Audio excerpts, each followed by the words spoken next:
Now, something that you do need to know about is what's called strong authentication. And strong authentication means that there's two of the authentication types that I just talked about.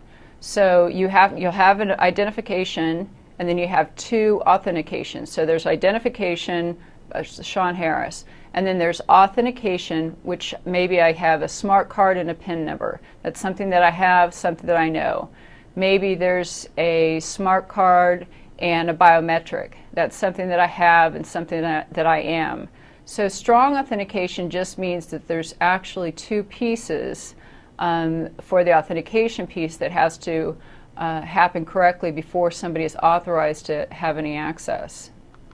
Now, if this is new to you, some of the students have kind of fought back with me and said, well, strong authentication, I'm providing two pieces of information, my username and my password. That's two things, but that's not two authentication things. That's one identification thing that could be known by people, and then you have to have two authentication components.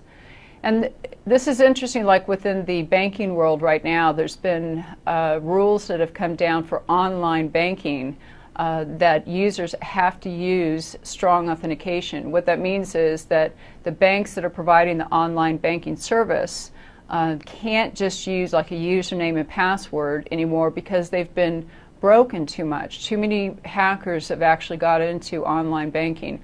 So now anybody who's providing this type of service has to do strong authentication. So some banks are sending out like IDs, security tokens that they'll have to use, some looking at biometrics, and so it's extra cost and it's harder for the user, but it's all about security because there's been too many breaches.